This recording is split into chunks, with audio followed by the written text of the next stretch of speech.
हरे कृष्ण।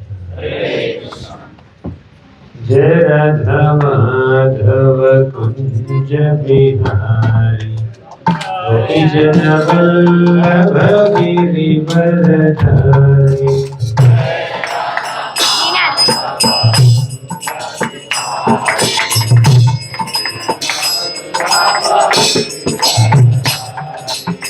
जय राधा माधव कुंज बिहारी, गोपी जन वल्लभ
भगवते वासुदेवाय।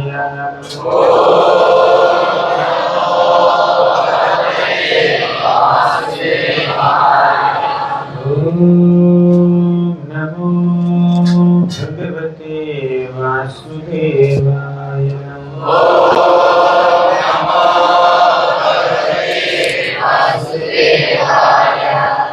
नमो भगवते वासुदेवाय।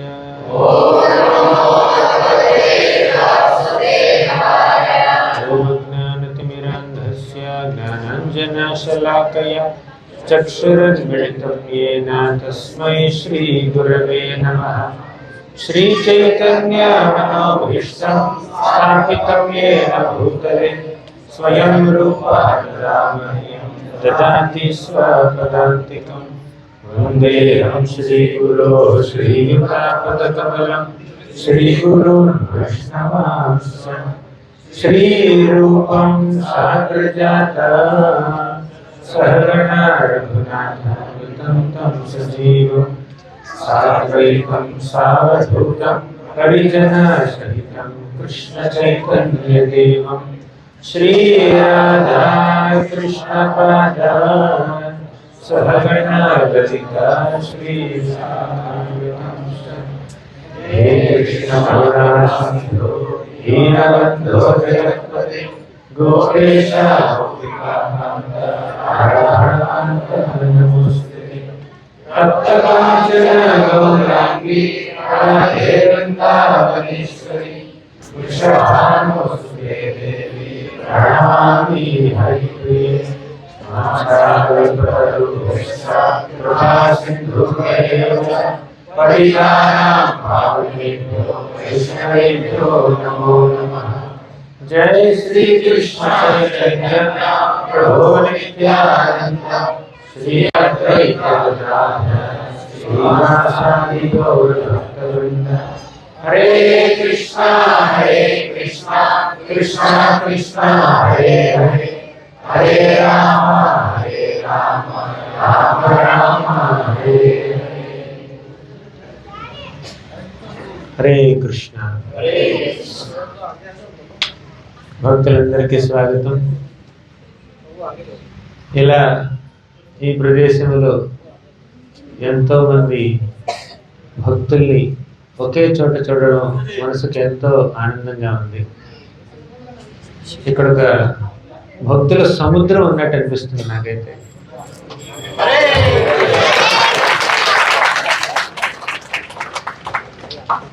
గాలికి కూడా ప్లేస్ లేదనుకుంటా, అంత దగ్గరగా కూర్చున్నారు.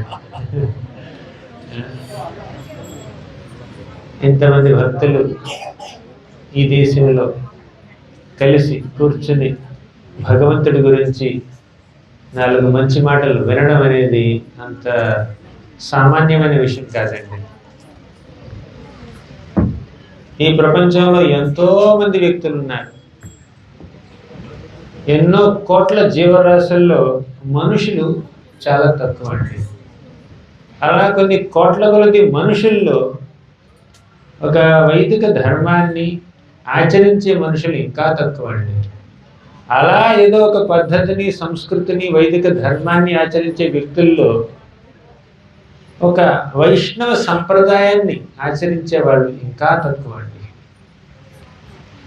అటువంటి వాళ్ళల్లో చాలామంది భగవంతుడు ఎందుకు ఆశ్రయిస్తారో తెలుసా?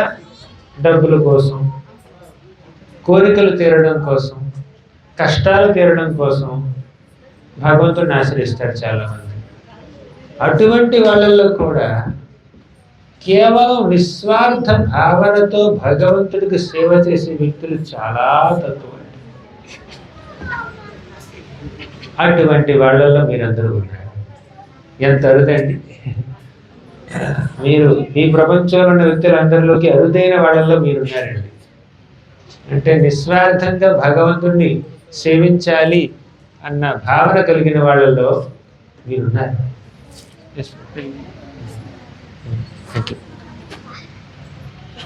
కాబట్టి మీ వంటి వైష్ణవుల యొక్క సాంగత్యం పొందినందుకు నేను ఎంతో ఆనందిస్తున్నాను. సరే, ఇంతకీ వైష్ణవుల సాంగత్యం వల్ల వచ్చేటటువంటి లాభం ఏమిటండి మనకి? మీరందరూ భక్తి మార్గాన్ని ఆచరిస్తున్నారు, బాగానే ఉంది. హరే కృష్ణ మహామంత్రాన్ని జపిస్తున్నారు, శ్రీకృష్ణుని పూజిస్తున్నారు, అదంతా బాగానే ఉంది. కానీ ఎంతమంది ఒకే చోటకు వచ్చి కలిసి కూర్చుని భగవంతుడిని ఎందుకు సేవించాలండి, ఎందుకు కీర్తించాలండి? అసలు సాంగత్యంలో ఉన్నటువంటి మహత్యం ఏమిటి? సొంతగా భక్తి చేసుకుంటే సరిపోదా? మా ఇంట్లో మేము దీపం పెట్టుకుంటామండి, నైవేద్యం పెడతామండి, మాలో మేమే దేవుడి గురించి 4 మాటలు చర్చించుకుంటామండి, చాలండి, ఈ మాత్రం చాలు ఈ జన్మకి అని అనుకోవచ్చు కదా. ఇంతమంది 100ల మంది భక్తులు కలిసి కూర్చుని ఒకే దగ్గర భగవంతుడి గురించినటువంటి 4 మాటలు వినడానికి ఎంతోమంది వచ్చారు. ఎందుకు? సాంగత్యంకు ఉన్నటువంటి గొప్పతనం ఏమిటి? మన శాస్త్రాల్లో వైష్ణవుల సాంగత్యానికి ఉన్నటువంటి మహత్తుని ఎంతో చక్కగా వర్ణించారండి. అసలు భక్తిలో ఎన్నెన్నో స్టేజెస్ ఉన్నాయి.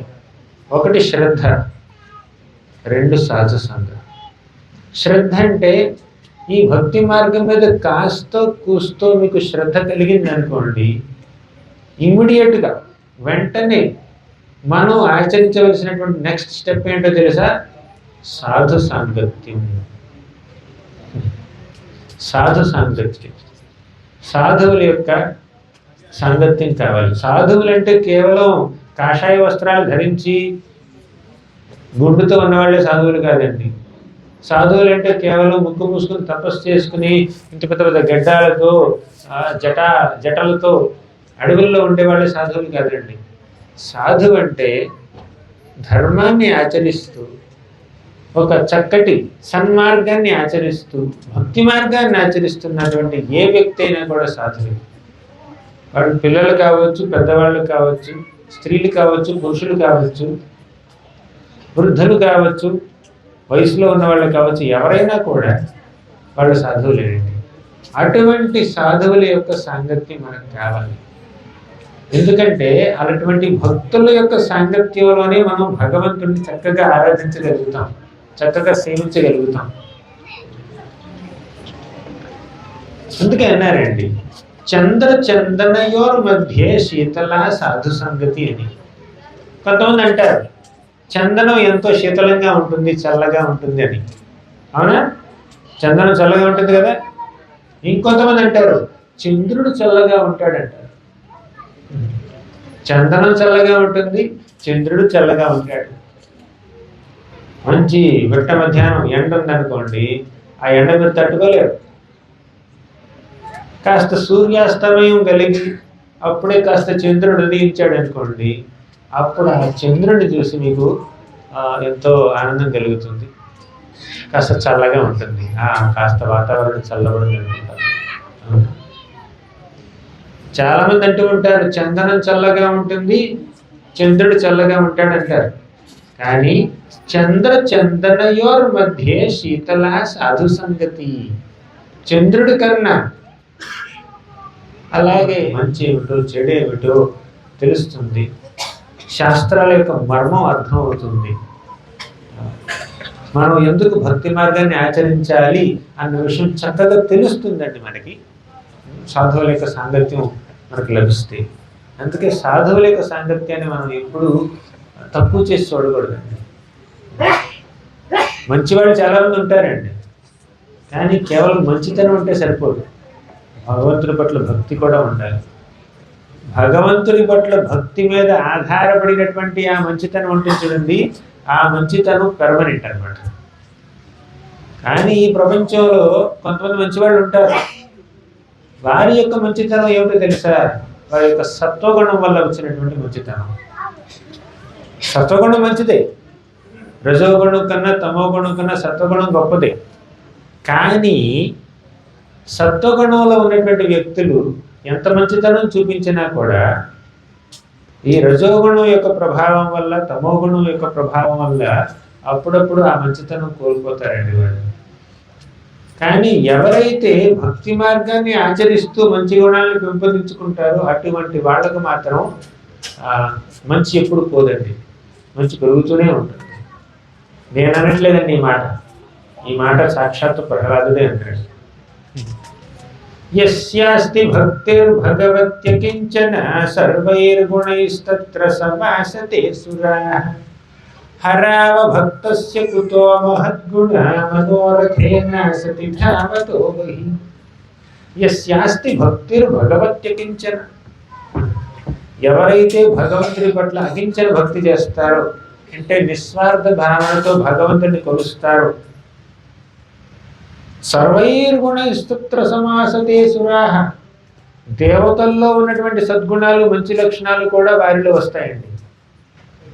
హరావ భక్తస్య కుతో మహద్గుణ, కానీ హరి పట్ల భక్తి లేనటువంటి వ్యక్తులు ఉన్నారు చూడండి, వారిలో ఏమాత్రం ఉంటుంది చెప్పండి మంచి గుణాలు? మనోరథేన సతి ధావతో బహి, వారి మనసు ఏం చెప్తే అదే చేస్తారు అంతే, అంతకుమించి వారికి పెద్దగా ఏం తెలియదు. కానీ ఎవరైతే హరి పట్ల భక్తి కలిగి ఉంటారో ఆ హరిభక్తులకు మాత్రం అన్ని సద్గుణాలు చక్కగా ఆటోమేటిక్గా సంక్రమిస్తాయండి. దేవతల్లో లేనటువంటి సద్గుణాలు కూడా వారిలో వస్తాయి. ఇప్పుడు సకల సద్గుణ సంపన్నులు శ్రీరామచంద్రుడు, శ్రీకృష్ణుడు, వారికి అన్ని లక్షణాలు ఉన్నాయండి, అన్ని మంచి లక్షణాలు ఉన్నాయి. ఇప్పుడు వెంకటేశ్వర సుప్రభాతం చూస్తే అభిరామ గుణాకర దాశరథే జగదేక ధనుర్ధర ధీరమతే రఘునాయక రామ రమేశ విభో వరదో భవదేవ దయా జలధే. అభిరామ గుణాకర దాశరథి, శ్రీరామచంద్రుడు ఎంత అందంగా ఉంటాడు. గుణాకర దశరథే, దశరథ మహారాజు యొక్క సంతానం. జగదేక ధనుర్ధర ధీరమతి, ఆయన కన్నా గొప్ప ధనుర్ధర ఎవరు లేరండి. శ్రీరామచంద్రుడి కన్నా ధనుర్బాణాన్ని చక్కగా ప్రయోగించే వ్యక్తులు ఇంకా ఎవరు పుట్టలేదు. ఆయన ముందు పుట్టలేదు, ఆయన తర్వాత పుట్టలేదు. జగదేక ధనుర్ధర ధీరమతి రఘునాయక రామ రమేశ విభో వరదో భవదేవ దయా జలధే. రఘునాయకుడు రాముడు, రమేశుడు అంటే రమ యొక్క పతి. స్వామి నువ్వు దయా జలధివి, నీ శరణే పొందుతున్నానని భక్తులు ప్రార్థిస్తున్నారు. కానీ ఇక్కడ విషయం ఏమిటంటే అభిరామ గుణాకర, అన్ని గుణాలు, అన్ని సద్గుణాలు శ్రీరామచంద్రుల్లో ఉన్నాయండి. అంటే మంచి గుణాలు ఉన్నాయి కదా అని రాముడు గొప్పవాడు కాదండి. శ్రీరామచంద్రుడి యొక్క గొప్పతనం మంచి గుణాలు కలిగి ఉండడం కాదండి. మంచి గుణాలు శ్రీరామచంద్రుడు ప్రదర్శించాడు కాబట్టి ఆ గుణాలకు గుర్తింపు వచ్చింది. మంచి గుణాలు ఉన్నాయని రాముడికి గుర్తింపు రాలేదండి. రాముడు ఆ మంచి గుణాలని ప్రదర్శించడం వల్ల గుణాలకే గుర్తింపు వచ్చింది. అర్థమైందా? ఎగ్జాంపుల్ చెప్పమంటారా? ఈ ప్రపంచంలో చాలామంది సెలబ్రిటీలు అడ్వర్టైజ్మెంట్ ఇస్తారు కదా, ఈ ఫోన్ బాగుండి వాడుకోండి. ఏంటిది? శాంసంగ్ కదా, ఇదేమిటి ఐఫోన్. ఈ ఫోన్ బాగుండి, ఈ ఫోన్ వాడుకోండి, ఈ ఫోన్ వాడుకోండి అని చాలామంది అడ్వర్టైజ్మెంట్ ఇస్తుంటారు కదా, ఎండార్స్మెంట్. ఈ సోప్ వాడండి, ఈ సోప్ వాడితే తెల్లగా తయారవుతారు.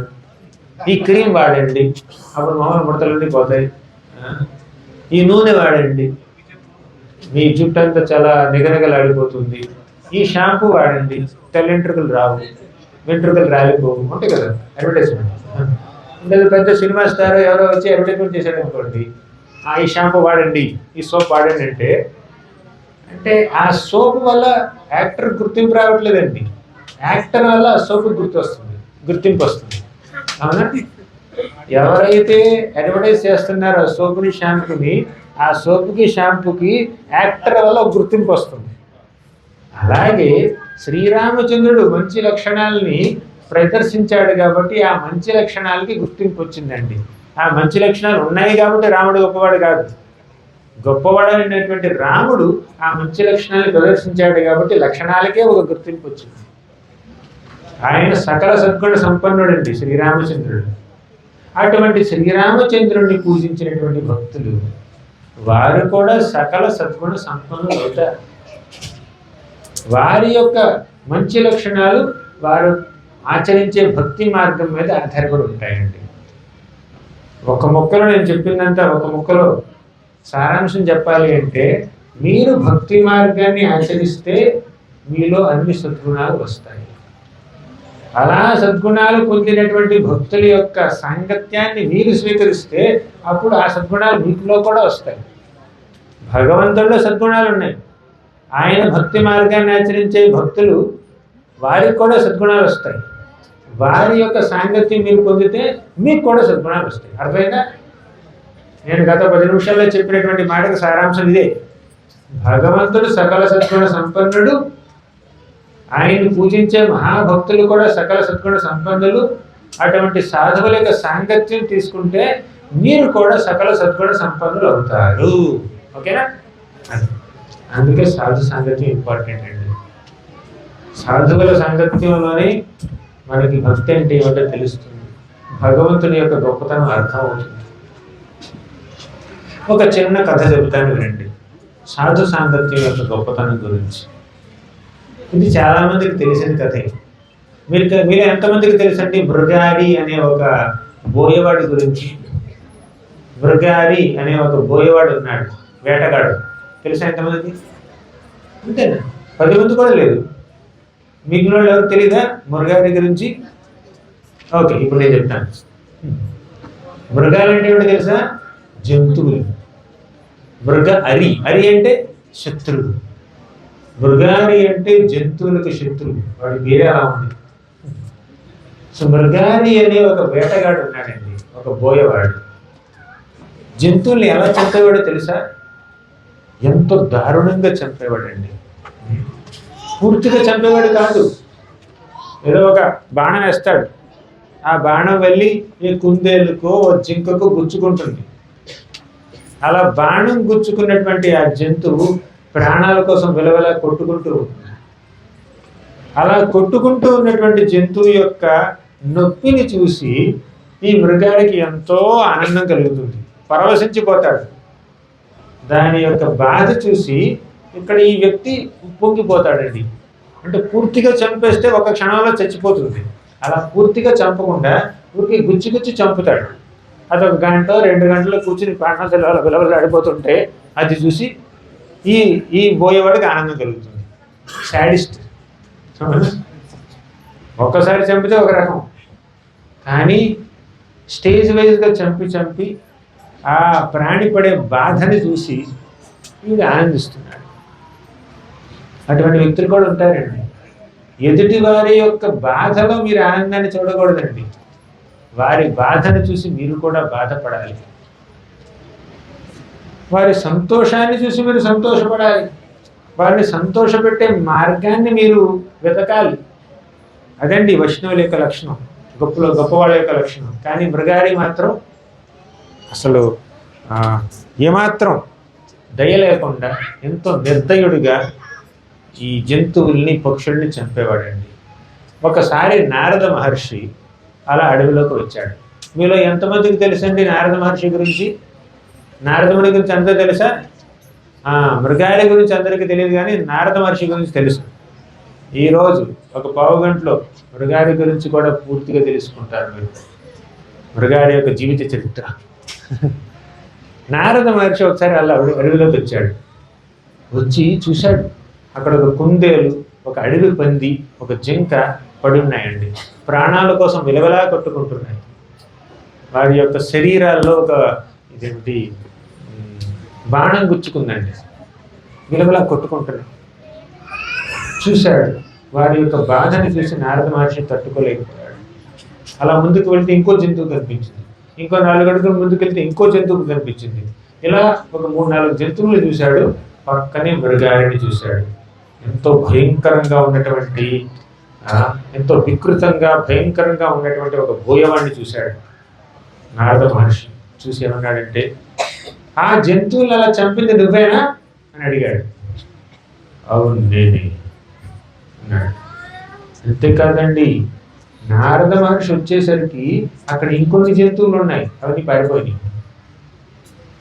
ఇప్పుడు మృగారి ఆల్రెడీ ఒక 3-4 జంతువులు చంపేశాడు. నారద మహర్షి వాడన్నింటిని చూసి అలా దగ్గరికి వచ్చాడు. ఇప్పుడు మృగారి ఇంకో జంతువుని చంపబోతున్నాడండి. ఇంకా 2-3 జంతువులు అక్కడ చంపబోతున్నాడు. అలా మెల్లిగా సైలెంట్గా అలా వెళ్తున్నాడు. వెంటనే నారద మహర్షి అక్కడికి వచ్చేసరికి ఆ జంతువులు పారిపోయాయి. మృగారికి కోపం వచ్చింది. ఎవరు? నేను వేటాడబోయే జంతువుల్ని పక్కకి తరిమేసినటువంటి వ్యక్తి ఎవరు? ఏ వ్యక్తి రావడం వల్ల ఈ జంతువులు ఎక్కడి నుంచి పారిపోయాయి అని అది చూస్తే ఎదురుగా నారద మహర్షి కనిపించాడు. పిచ్చి తిట్టాలనుకున్నాడండి మృగారి. కానీ ఎందుకో నారద మహర్షి యొక్క దివ్యమైనటువంటి తేజస్సును చూసి, ఆయన యొక్క కాషాయ వస్త్రాలు చూసి, ఆయన యొక్క ముఖం యొక్క వర్చస్సు చూసి కాస్త గౌరవంగా మాట్లాడాలనిపించింది. అయినా కూడా లోపల ఒక కోపం ఉందన్నమాట. నేను వేటాడబోయి చంపబోయేటటువంటి ఈ జంతువుల్ని తరిమేశాడు ఈ సాధు. వచ్చి, ఏంటి సాధు ఇక్కడికి వచ్చావు, నువ్వు ఇంక వేరే పని లేదా నీకు? ఇక్కడ దాకా వేరే ప్రదేశం కనిపించలేదా? నేను వేటాడబోయే జంతువుల దగ్గరికి వచ్చావు, నువ్వు వారిని తెలుగుబడుతున్నావు, నువ్వు ఏం జరుగుతుంది ఇక్కడ, ఏం కావాలి నీకు అంటే నారద మహర్షి చూసి, ఆహా, నన్ను ఎంతో దుర్భాషలాడాలనుకున్నటువంటి వ్యక్తి నన్ను చూసి కాస్త నెమ్మదిగా మెత్తగా మాట్లాడుతున్నాడు. ఇంకెవరంటే పిచ్చి తిట్లు తిట్టేవాడు, కానీ నారద మహర్షిని చూసి కొంచెం తగ్గాడు అనమాట ఈ మృగారి. అప్పుడు అడిగాడు, ఏం కావాలి నీకు అంటే, నారద మహర్షి ఏమన్నాడంటే, ఒక చిన్న రిక్వెస్ట్, నాకు నీ నుంచి ఒక చిన్న సహకారం కావాలన్నాడు. చెప్పు, ఏం కావాలి? జింక చర్మం కావాలా, పులి చర్మం కావాలా, ఇంకేమైనా జంతువు యొక్క తోలు కావాలా నీకు అని అడిగాడు. నాకు ఏ చర్మాలు అక్కర్లేదు నాకు అని నారద మహర్షి చెప్పి, నేను ఒక క్వశ్చన్ అడగాలనుకుంటున్నాను అన్నాడు. ఏమిటా ప్రశ్న అంటే, నేను ఇక్కడికి వచ్చేటప్పుడు ఒక 3 జంతువుల్ని అలా చావడానికి సిద్ధంగా ఉంటూ ప్రాణాల కోసం విలవలాడుతూ కొట్టుకుంటున్నటువంటి జంతువులు చూశాను. వాటిని బాణంతో కొట్టింది నువ్వేనా అని అడిగాడు. అప్పుడు ఈ గోయవాడు ఏమన్నాడు, అవును నేనే అని ఎంతో గర్వంగా చెప్పాడు. ఎస్, నేను అలా చంపాను. అలా ఎందుకు చంపావు? డైరెక్ట్గా చంపవచ్చు కదా ఒక దెబ్బలో. కానీ ఇలా అనవసరంగా వాటిని బాధ పెట్టడం ఎందుకు? పూర్తిగా చంపితే ఒక రకం, సగం చంపేందుకు వదిలిపెట్టేశామంటే, నాకు అలాగే ట్రైనింగ్ ఇచ్చారు. మా నాన్నగారు ఇలాగే చంపేవారు, కాబట్టి నేను కూడా అలాగే చంపుతున్నాను. నాకు ఇచ్చినటువంటి ట్రైనింగ్ ప్రకారం నేను చంపుతున్నాను. నేను ఇలా చంపితే అంటే సగం చచ్చినటువంటి జంతువులు ప్రాణాల కోసం విలవిలా కొట్టుకుంటూ ఉంటే చూసి నాకు ఎంతో ఆనందం కలుగుతుంది అని అన్నాడు. సరే, నారద మహర్షి ఏమన్నాడంటే, ఆ పైశాచిక ఆనందాన్ని, ఆ శాడిస్ట్ ఆనందాన్ని కాస్త పక్కన పెట్టు. నువ్వు జంతువుల్ని చంపడం ఒక పాపం అయితే, వాటిని అనవసరంగా బాధ పెట్టి సగం చంపి వారి బాధలో ఆనందాన్ని పొందడం అనేది ఇంకా మహాపాపం. దీనికి నువ్వు రౌరవాది నరకాల్లోకి వెళ్ళాలి, నీకు ఆ విషయం తెలుసా అని అడిగాడు. నాకు తెలియదే విషయం, పాపం తగులుద్దా నాకు? పాపం అంటే ఏంటి? పాపం తగిలితే ఏం జరుగుతుందంటే, నరకంలో నిన్ను నూనెలో వేయిస్తాడు, తెలుసా నీకు ఆ విషయం? ఈ మృగారికి ఈ స్వర్గం ఏమిటి, నరకం ఏమిటి, వైకుంఠం ఏమిటి ఏమి తెలియదండి. ఊరికే జంతువులు చంపడం, వాటి మాంసాన్ని తినడం మాత్రమే తెలుసు. వాటికి అనవసరంగా బాధ పెట్టి ఆ బాధలో ఆనందాన్ని పొందడం మాత్రమే తెలుసు. దుర్భాషలు ఆడడం తెలుసు, పిచ్చి పిచ్చి మాటలు మాట్లాడడం తెలుసు, కానీ పాపపుణ్యాల గురించి తెలియదండి. ఇప్పుడు నారద మహర్షి చెప్తున్నాడు, పాపం ఏమిటో పుణ్యం ఏమిటని. అప్పుడు మృగారు ఏమన్నాడో తెలుసా? మృగారు ఏమన్నాడంటే, సరే ఈ పాపం నుంచి నేను బయటికి ఎలా రావాలి చెప్పు అంటే, నేను చెప్తాను. ఈ పాపంలో నుంచి బయటపడేటటువంటి మార్గాన్ని నేను నీకు బోధిస్తానన్నాడు. సరే చెప్పు ఏంటంటే,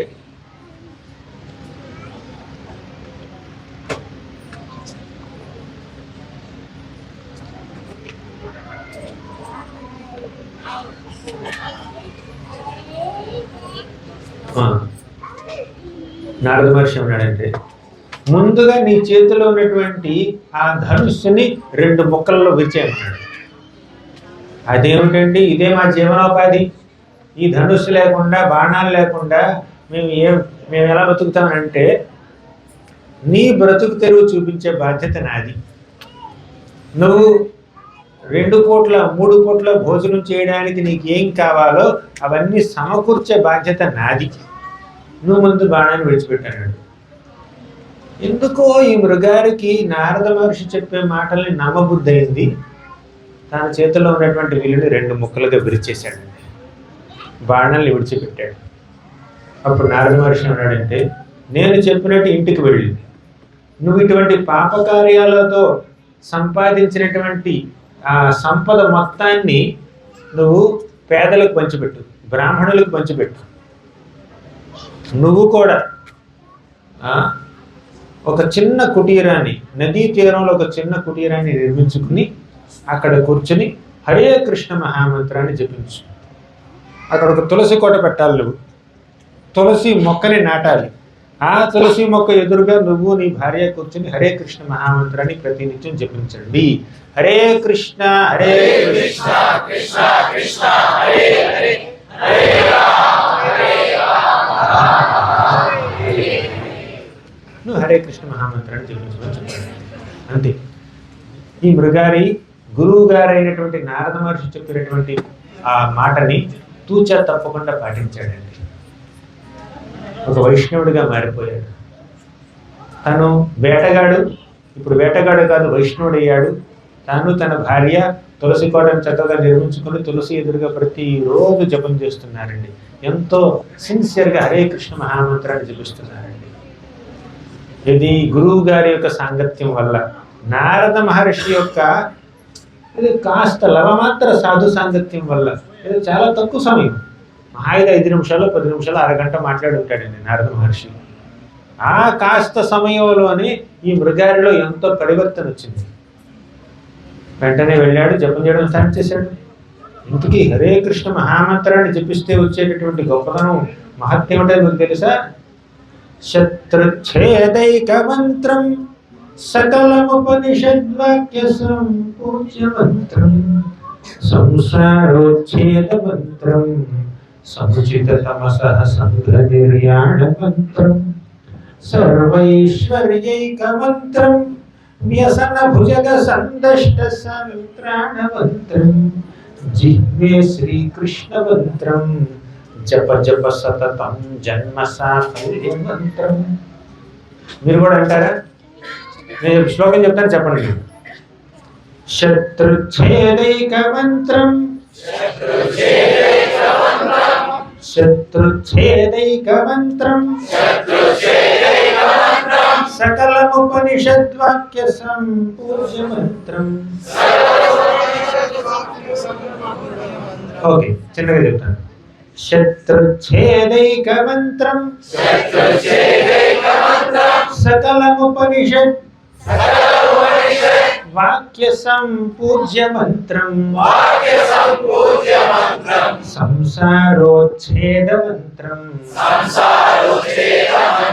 సముచిత తమసః సంఘ నిర్యాణ మంత్రం సర్వైశ్వర్యైక మంత్రం వ్యసన భుజగ సందష్ట సంత్రాణ మంత్రం జిహ్వే శ్రీకృష్ణ మంత్రం జప జప సతతం జన్మ సాఫల్య మంత్రం. సరే, మీ అందరికీ చెప్పండి.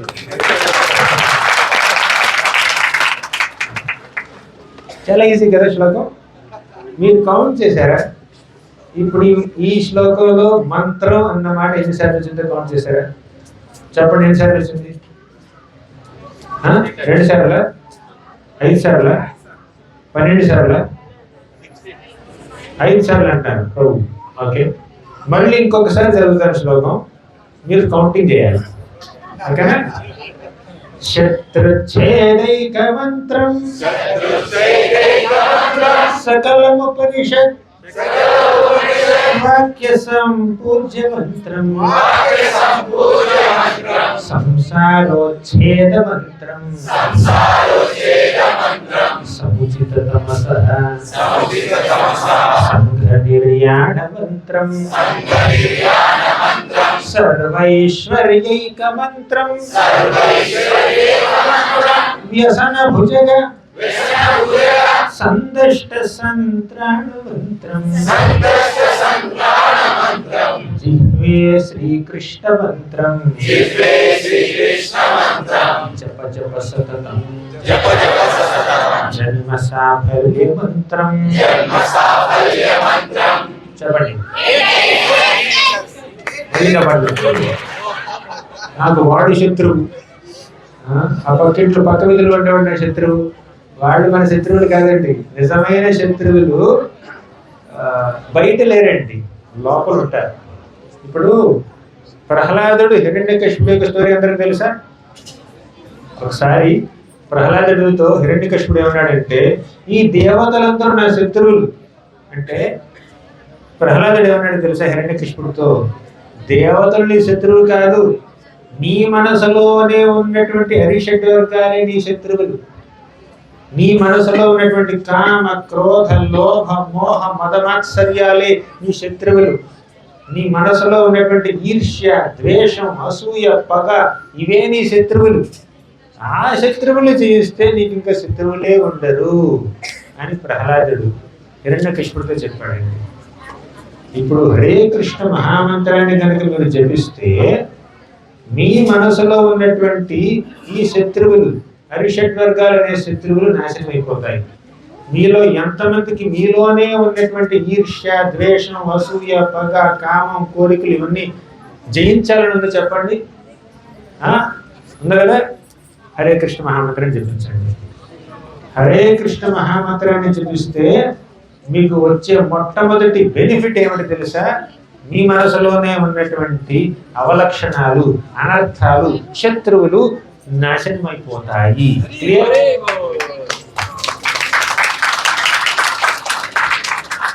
శత్రుఛేదైక మంత్రం సకలముపనిషద్వాక్య సంపూజ్య మంత్రం. ఈ మాట ఎవరు చెప్తున్నారండి? ఇలా హరే కృష్ణ మహామంత్రాన్ని జపించాలి అని నేను చెప్పట్లేదు.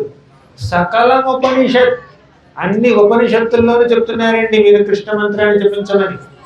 సకల ఉపనిషత్ వాక్య సంపూజ్య మంత్రం అంటే ఉపనిషత్తులు ఈ హరే కృష్ణ మహామంత్రానికి పూజ చేస్తాయంట. ఉపనిషత్తులు ఈ మంత్రానికే పూజ చేస్తాయి. సకల ఉపనిషద్ వాక్య సంపూజ్య మంత్రం అంటే మనకి ఎవరైనా ఒక సలహా ఇచ్చారనుకోండి, ఆ సలహా శాస్త్ర సమ్మతంగా ఉండాలి, శాస్త్రాలు చెప్పినట్టు ఉండాలి. ఉపనిషత్తుల్లోనూ పురాణాల్లోనూ భారత భాగవత రామాయణాల్లోనూ దాని గురించి ఏదో ఒక రిఫరెన్స్ ఉండాలి. అంటే శాస్త్రాన్ని ఆధారం చేసుకోకుండా నోటికొచ్చిన సలహా ఎవరైనా ఇస్తే మనం దాన్ని స్వీకరించకూడదండి. ఏ శాస్త్రంలో చెప్పారని అడగాలి. ఇప్పుడు ఈ మహామంత్రాన్ని హరే కృష్ణ మహామంత్రాన్ని జపించమని కలిసంతరణ ఉపనిషత్తులో చెప్పారు. అలా కృష్ణనామాన్ని జపించమని ఎన్నెన్నో శాస్త్రాల్లో చెప్పారు. ఇప్పుడు ముకుందమాల స్తోత్రంలో కులశేఖరాల వారు చెప్తున్నారు ఈ మాట. సకల ఉపనిషద్ వాక్య సంపూజ్య మంత్రం అంటే మీరు హరే కృష్ణ మహామంత్రాన్ని జపిస్తే ఉపనిషత్తుల యొక్క సారాంశాన్ని మీరు పాటిస్తున్నట్టు, వేదాల యొక్క ఆదేశాలను మీరు పాటిస్తున్నట్టు, శాస్త్రాలు మీకు ఇచ్చే రికమెండేషన్ని మీరు అవలంబిస్తున్నట్టు. అవునా? సకల ఉపనిషద్వాక్య సంపూజ్య మంత్రం. ఇక 3 సంసారోచ్ఛేద మంత్రం. ఈ సంసార సాగరంలో కొట్టుమిట్టాడుతున్నటువంటి వ్యక్తిని ఆ సంసార సాగరం నుంచి బయటికి తీసుకొచ్చే మంత్రం అండి హరే కృష్ణ మహామంత్రం. సంసారకూపే పతితోత్యగాధే భోహాంధపూర్ణే విషయాహితోక్తే కరావలంబం మమ దేహి విష్ణు గోవింద దామోదర మాధవేతి గోవింద దామోదర మాధవేతి. ఇలా బిల్వంగల్ ఠాకూర్ వారు చెప్తున్నారు. సంసార కూపే పతితోత్యగాధే. సంసార సాగరంలో, సంసారం అనేటటువంటి ఒక గుడ్డి బావిలో లోతుగా పడిపోయినటువంటి మన లాంటి బద్ధజీవుల్ని బయటికి లాగే మంత్రం అండి కృష్ణ మంత్రం. హరే కృష్ణ మహామంత్రం అంటే భగవంతుడు నన్ను ప్రార్థించడం, స్వామి కృష్ణ శ్రీమతి రాధారాణి మమ్మల్ని మీ సేవలో వినియోగించాలి. ఇప్పుడు ఏం చెప్పుకున్న మాటలు ఈ శ్లోకంలో మంత్రం అనే మాట 8 సార్లు వచ్చింది. అవునా? 1 శత్రుఛేదైక మంత్రం, 2 సకల ఉపనిషద్ వాక్య సంపూజ్య మంత్రం, సంసారోచ్ఛేద మంత్రం 3 అయింది కదా. 4 సముచిత తమసః సంఘనిర్యాణ మంత్రం. తమస్సు అంటే అంధకారం అండి, చీకటి. ఇంద్రియ ఏమిటా చీకటి? అజ్ఞానం అనే చీకటి అండి. మన మనసులో అజ్ఞానం ఉంది. మన మనసుల్లోనే ఉన్నటువంటి అజ్ఞానము అనే అంధకారాన్ని తొలగించేటటువంటి మంత్రము ఈ కృష్ణ మంత్రం. కృష్ణ మంత్రాన్ని జపిస్తే మనసులో ఉన్న అజ్ఞానం పోయి జ్ఞానం వస్తుంది. మీలో ఎంతమందికి ఆధ్యాత్మిక జ్ఞానం కావాలి చెప్పండి? స్పిరిచువల్ నాలెడ్జ్ ఎంతమందికి కావాలి? అయితే కృష్ణ మంత్రాన్ని జపించండి. అంటే మనం పెద్ద చదువుకున్న వాళ్ళం కాకపోవచ్చండి, పెద్ద పెద్ద కాలేజీల్లోకి వెళ్ళి యూనివర్సిటీలోకి వెళ్ళి మనం పెద్ద డిగ్రీలు తీసుకుని ఉండకపోవచ్చండి. కానీ కేవలం హరే కృష్ణ మహామంత్రాన్ని సిన్సియర్గా జపిస్తే అన్ని శాస్త్రాల యొక్క మర్మం మనకు తెలిసిపోతుందండి. ఎలాగో చెప్పనా? ఒక చిన్న ఉదాహరణ ఇస్తే అర్థమైపోతుంది. ఇప్పుడు మన ధ్రువుడు ఉన్నాడు తెలుసా? ఎంతమందికి ధ్రువుడు గురించి తెలుసు? ఇక్కడ ధ్రువుడు 5 ఏళ్ల బాలుడు ఏ మంత్రం జపించాడండి ధ్రువుడు? ఓం నమో భగవతే వాసుదేవాయ. చెప్పండి మీరు కూడా. ఓం నమో భగవతే వాసుదేవాయ. ఓం నమో భగవతే వాసుదేవాయ. ఓం నమో భగవతే వాసుదేవాయ. ఓం నమో భగవతే వాసుదేవాయ అన్నటువంటి ఈ మంత్రాన్ని ధ్రువుడు కేవలం 6 మాసాలు జపించాడండి. కేవలం 6 నెలలు జపించాడంటే వెంటనే విష్ణుమూర్తి ప్రత్యక్షమయ్యాడు. అంటే 6 నెలలు శ్రద్ధగా జపించాడండి, నిద్రపోతా కాదు. మనలో చాలా మంది జపించేస్తారు. ఎంతమంది జపం చేస్తున్నారండి ఇక్కడ? సగం మంది చేస్తున్నారు. జపం చేస్తున్నప్పుడు ఎంతమందికి నిద్ర వస్తుందండి? వస్తుందా? హరే కృష్ణ హరే కృష్ణ కృష్ణ కృష్ణ హరే కృష్ణ హరే కృష్ణ కృష్ణ కృష్ణ. అలా నిద్రపోతూ జపం చేయలేదండి మన ధ్రువుడు. నిద్రపోకుండా చేశాడు జపం చక్కగా 6 నెలల పాటు కంటిన్యూస్. వెంటనే విష్ణుమూర్తి వచ్చాడు. విష్ణుమూర్తిని చూడగానే ధ్రువుడు కనిపించింది, నేను భగవంతుని స్తుతించాలి అన్న ఒక కోరిక కలిగిందండి. కానీ చిన్న పిల్లవాడే 5 ఏళ్ల బాలుడు ఎలా స్తుతుల్ని కంపోజ్ చేయాలో తెలియదు, భగవంతుడి గురించి పాట ఎలా రాయాలో తెలియదు, ఆయన గురించి ఏం చెప్పాలో తెలియదు, జ్ఞానం లేదు. అప్పుడు ఏం చేశాడు తెలుసా? మన విష్ణుమూర్తి తన యొక్క శంఖాన్ని తీసుకున్నాడండి.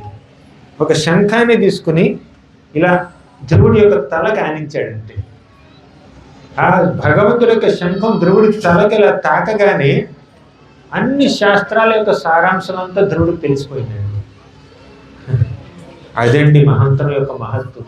ఓం నమో భగవతే వాసుదేవాయ అన్నటువంటి ఈ కృష్ణ మంత్రాన్ని జపించినంత మాత్రాన్ని 6 నెలల్లో అన్ని శాస్త్రాలని పూర్తిగా చదివేసినటువంటి ఆ సారాంశం అంతా ధ్రువుడికి తెలిసిపోయింది, ధ్రువుడికి అర్థమైంది. అందుకే సముచిత తమసః సంఘ నిర్యాణ మంత్రం, మనసులో ఉన్నటువంటి అజ్ఞానం అనే అంధకారం పూర్తిగా పోయి మనకి జ్ఞానం కలుగుతుందండి మీరు హరే కృష్ణ మహామంత్రాన్ని జపిస్తుంది. అవునా? 4 మీరు చెప్పుకున్నాం కదా. ఒకటేంటి? శత్రుచ్ఛేదైక మంత్రం, సకల ఉపనిషద్వాక్య సంపూజ్య మంత్రం, సంసారోచ్ఛేద మంత్రం, సముచిత తమసః సంఘ నిర్యాణ మంత్రం. 5 సర్వైశ్వర్యైక మంత్రం, అన్ని ఐశ్వర్యాల్ని ప్రసాదించే మంత్రం అండి. ఐశ్వర్యం అంటే ఏమిటండి? డాలర్ల, రూపాయల, బంగారం, నాణ్యాల, లేదంటే వజ్రాల, వైఢూర్యాల, పెద్ద పెద్ద బిల్డింగ్ల, కార్ల, ఐఫోన్ల, ఏమిటండి ఈ ఐశ్వర్యం అంటే? ఒక ఆత్మకి నిజమైన ఐశ్వర్యం భగవంతుడి పట్ల ఉన్నటువంటి భక్తి, భక్తి ఐశ్వర్యం అండి. భగవంతుడి పట్ల ప్రేమ అనేటటువంటి ఐశ్వర్యాన్ని కలిగిస్తుంది ఈ మంత్రం. భగవంతుడి పట్ల మనకి ప్రేమ కలిగి ఉండాలి. ఆ ప్రేమని ప్రసాదించే మంత్రం కృష్ణ మంత్రం. సర్వైశ్వర్యైక మంత్రం. ఇక 6 వ్యసన భుజగ సందష్ట సంత్రాణ మంత్రం. భుజగ అంటే పావులండి. వ్యసన భుజగ, మనలో ఉన్నటువంటి వ్యసనాలు ఉండే చూడండి, అవే పావులతో సమానం. ఈ ప్రపంచంలో చాలా మందికి వ్యసనాలు ఉంటాయి కదా. ఏమిటా వ్యసనాలు చెప్పండి? ఫోన్. ఇదొక పెద్ద వ్యసనం అండి. ఈ కాలంలో ఇదొక పెద్ద వ్యసనం అనమాట. ఫోన్ ఒక వ్యసనం. పొద్దున్న చెప్తున్నాను నేను, కాలం వల్ల అన్నీ హరించుకుపోతాయండి. కాల ప్రభావం వల్ల అన్నీ హరించుకుపోతాయి. కానీ కాలాన్నే హరించే శక్తి దీనికి ఉందండి ఫోన్కి. కాలం అన్నింటిని హరించేస్తుంది, కానీ కాలాన్ని మాత్రం ఈ ఫోన్ హరించేస్తుందండి. సరే, ఇప్పుడు వ్యసన భుజగ సందష్ట సంత్రాణ మంత్రం. ఈ వ్యసనాలు ఉన్నటువంటి మనలో ఆ వ్యసనాలు పావులతో సమానం అండి. ఇప్పుడు పావుల్ని కొంచెం కంట్రోల్ చేయాలంటే ఈ పావులు కొట్టేవాడు వస్తాడు, బోరొత్తాడు, లేదంటే మంత్రాలు వేస్తాడు, ఔషధాలు వేస్తాడు. అలా మనలో ఉన్నటువంటి వ్యసనాలు అనే పావుల్ని ఆడించేటటువంటి మంత్రం అండి. ఆడించడం కాదు, పూర్తిగా నాశనం చేసేటటువంటి మంత్రం ఈ హరే కృష్ణ మహామంత్రం. వ్యసన భుజగ సందష్ట సంత్రాణ మంత్రం జిహ్వే శ్రీకృష్ణ మంత్రం. మన జిహ్వతో, జిహ్వ అంటే నాలుకతో శ్రీకృష్ణ మంత్రాన్ని జపించండి. జప జప సతతం జన్మ సాఫల్య మంత్రం. ఎప్పుడు జపిస్తే మన జన్మ సఫలమైపోతుంది, మన జన్మ సఫలమైపోతుంది. ఇది హరే కృష్ణ మహామంత్రాన్ని గొప్పతనం. ఇప్పుడు ఆ మంత్రాన్ని ఎవరికి చెప్పారండి మన కథలో? నారద మహర్షి మృగారికి చెప్పాడు. అలా మృగారి నారద మహర్షి ఇచ్చినటువంటి మంత్రాన్ని ఎంతో శ్రద్ధగా జపించాడు. మనసులో పరివర్తన కలిగింది. ఇలా పరివర్తన చెందినటువంటి వైష్ణవుడుగా మారినటువంటి ఇతన్ని చూసి అందరికీ ముచ్చటేసింది. ప్రతిరోజు పళ్ళని, ఫలాలని, ధాన్యాలని, కూరగాయలని అన్నీ తీసుకొచ్చి దానం ఇస్తున్నారు మృగారికి. ఉన్నది ఇద్దరే, భార్య భర్త. మృగారి తన భార్య ఇద్దరే ఉన్నారు ఇంట్లో. కానీ ఒక 20 మందో 25 మందో తినడానికి కావలసినటువంటి ఫుడ్ వచ్చేస్తుందండి. ఇంతకుముందు ఏమన్నాడు మృగారి? నా జీవనోపాధి ఇది, నేను ఈ బాణం పట్టుకుని జంతువులు చంపకపోతే నాకు కడుపు పొట్టాలే నిండుతుందంటే ఇప్పుడు 20 మందికి సరిపడా ఫుడ్ వస్తుంది ప్రతిరోజు. ఏం చేయాలో తెలియక మళ్ళీ దానం చేస్తున్నాడు అనమాట. అంటే మహామంత్రానికి మనల్ని పోషించే శక్తి కూడా ఉందండి. మనం చక్కగా జపం చేస్తే ఆ జపం, ఆ కృష్ణుడి యొక్క మంత్రం కృష్ణుడికి అభిన్నం కాబట్టి కృష్ణుడు మనల్ని పోషిస్తాడు, పాలిస్తాడు. అంటే ఆ మంత్రానికి పాలనా శక్తి కూడా ఉందండి.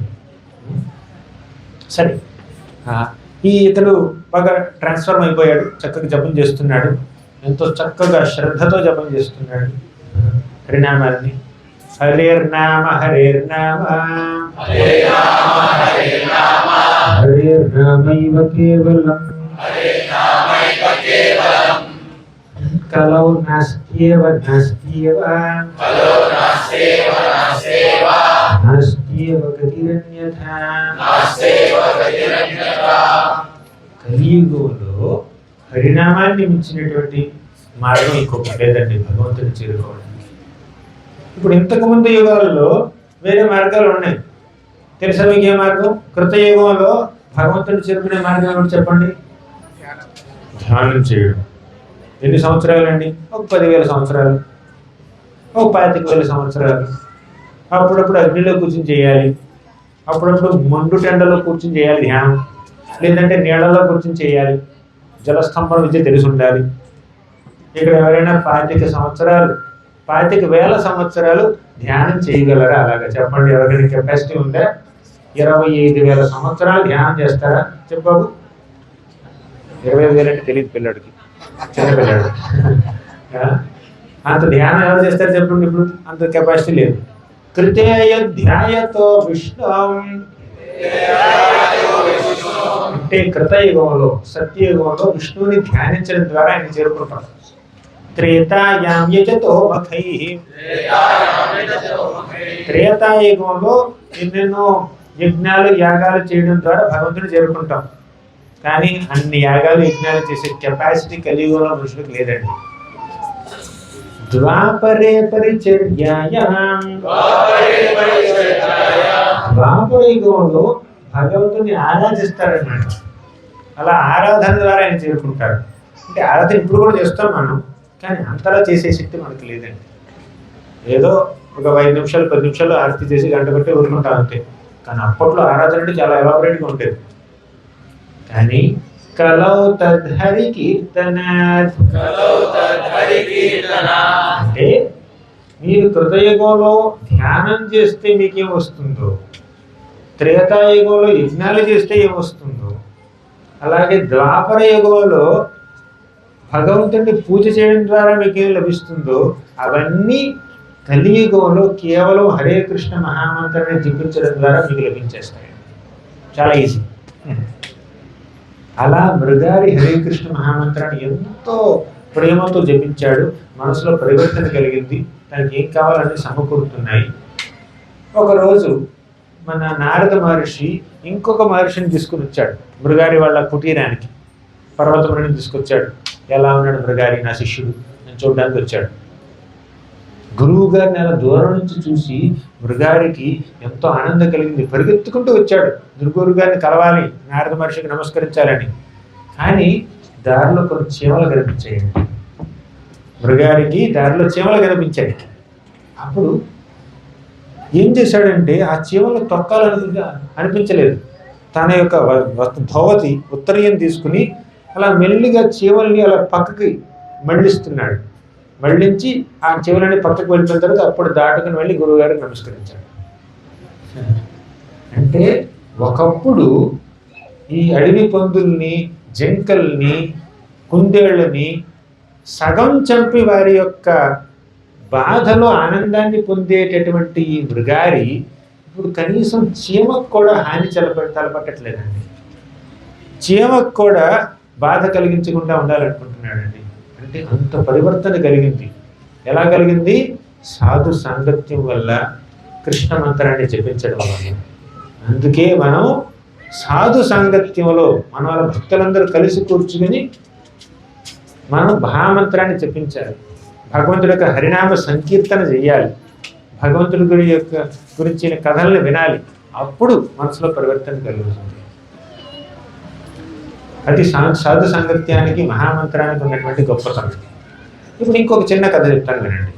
మీకు కైలాష్ అనే ఒక వ్యక్తి గురించి తెలుసా? కైలాసం కాదు, కైలాష్ అనే ఒక వ్యక్తి గురించి.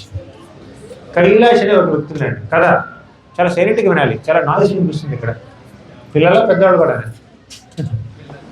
పిల్లలు water. Hare Krishna Hare Krishna Krishna Krishna Hare Hare, Hare Rama Rama Rama Hare Hare. Very good. ఇప్పుడు ఏం జరిగిందంటే కైలాష్ అని ఒక వ్యక్తి ఉన్నాడండి. చాలా డబ్బు ఉంది. ఎంతమంది పిల్లలు కూడా ఉన్నారు. అంటే మంచి ఉద్యోగం ఉంది, సంపాదన ఉంది, పిల్లలు ఉన్నారు, లైఫ్ సెటిల్ అయింది, ఇల్లు ఉంది, కారు ఉంది, బంగ్లా ఉంది, అన్నీ ఉన్నాయి. ఒకసారి నారద మహర్షి వచ్చి, కైలాష్ నీ దగ్గర అన్నీ ఉన్నాయి కానీ భక్తి లేదు, కాబట్టి భక్తి మార్గాన్ని ఎలా ఆచరించాలో నేను నీకు బోధిస్తాను, నీకు ఉపదేశం ఇస్తాను, చెప్పు, రెడీయా అంటే రెడీ కాదన్నాడు కైలాష్. మా పిల్లలు ఇంకా చిన్నపిల్లవాళ్ళు, వాళ్ళు కాస్త పెరిగి పెద్దవాళ్ళు అవ్వాలి, వారికి విద్యాబుద్ధులు చెప్పించాలి, కొంచెం లైఫ్లో వాళ్ళు సెటిల్ అవ్వాలి, అప్పుడు నేను భక్తి మార్గాన్ని ఆచరిస్తాను, మీ దగ్గర నుంచి దీక్ష తీసుకుంటాను అని అన్నాడండి. సరే, బాగానే ఉంది, అక్కడ దాకా బాగానే ఉంది. నారద మహర్షి కొన్నాళ్ళు అయిన తర్వాత మళ్ళీ వచ్చాడు. అప్పుడు పిల్లలు కాస్త పెద్దవాళ్ళు అయ్యారు. అప్పుడు కైలాష్ని అడిగాడు, కైలాష్ ఇప్పుడు పిల్లలు పెద్దవాళ్ళు అయ్యారు, వాళ్ళు చదువులు అయిపోయినాయి, ఉద్యోగాలు సెటిల్ అయ్యారు, ఇప్పుడు నువ్వు భక్తి మార్గాన్ని ఆచరించవచ్చు అంటే కైలాష్ ఏమన్నాడు తెలుసా? వాళ్ళకి ఇంకా పెళ్ళిళ్ళు చేయాలి నేను, వాళ్ళ పెళ్ళి అయిపోయిన తర్వాత అప్పుడు నేను నీ ఉపదేశం తీసుకుంటాను, జపం చేస్తాను అన్నాడు. సరే, నారద మహర్షి వెళ్ళిపోయాడు. మళ్ళీ కొన్నాళ్ళు అయిన తర్వాత వచ్చాడు. అప్పుడు పిల్లలకి పెళ్ళి అయిపోయింది, మనవాళ్ళు కూడా పుట్టేశారు, మనవాళ్ళు మనవరాళ్ళు వచ్చేసారు. ఈ కైలాష్ మనవాళ్ళతో మనవరాలతో చక్కగా ఆడుకుంటున్నాడు.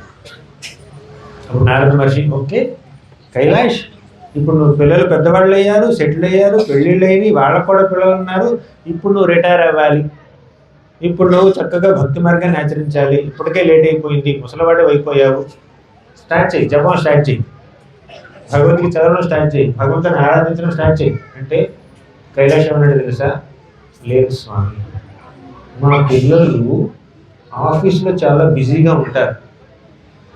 మా మనవళ్ళని మనవరాళ్ళని ఎత్తుకునే వాళ్ళు ఎవరు లేరు, వాళ్ళకి ఏబీసీడీలు చెప్పేవాళ్ళు ఎవరు లేరు, నేనే ఉన్నాను. కాబట్టి మనవాళ్ళు కూడా కాస్త పెద్దవాళ్ళు అయిన తర్వాత అప్పుడు నేను నీ భక్తిని స్టార్ట్ చేస్తాను అన్నాడు కైలాష్.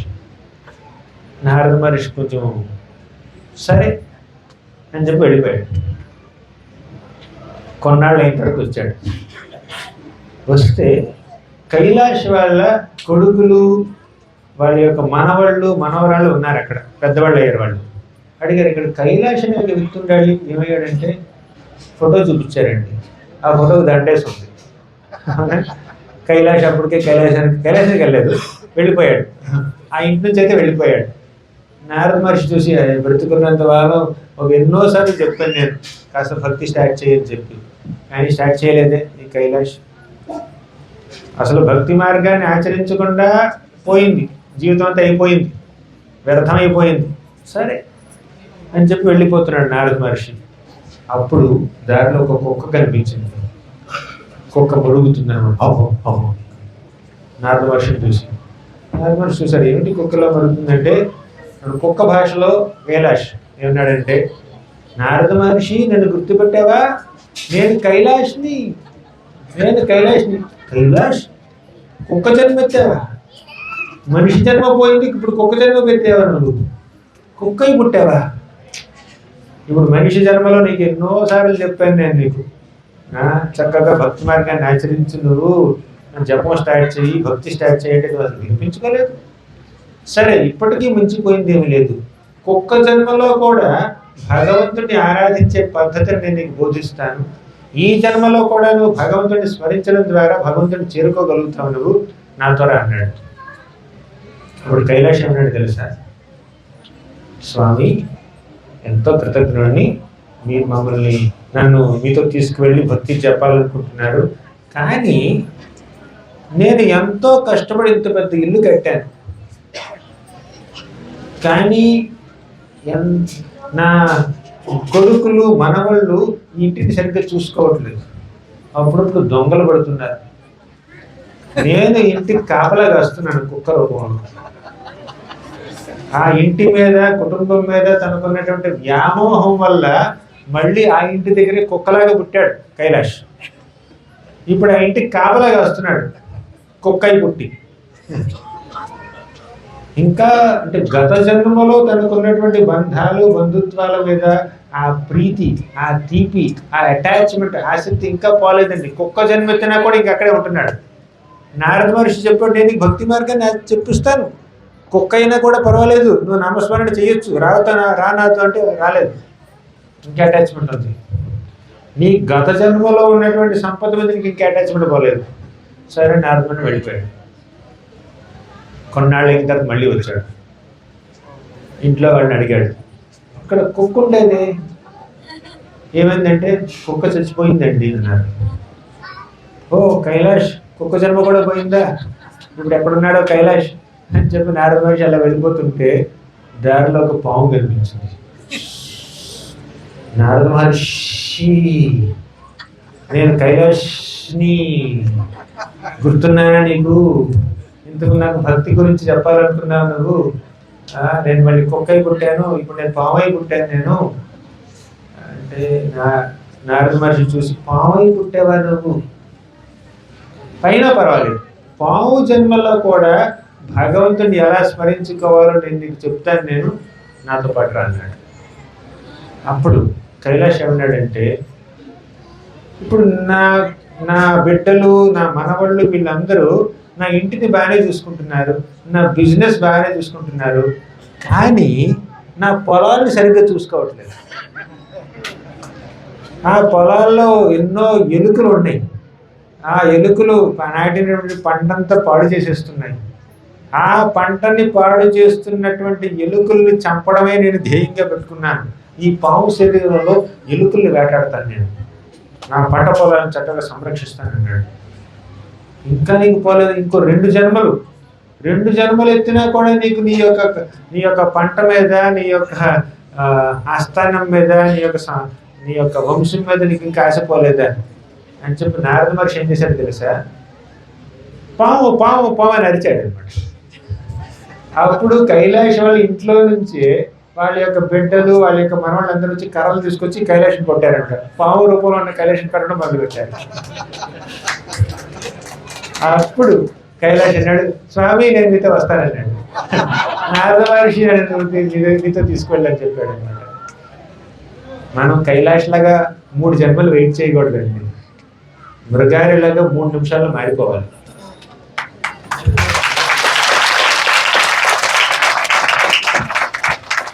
అంటే సాధు సాంగత్యం అందరికీ లభించదండి.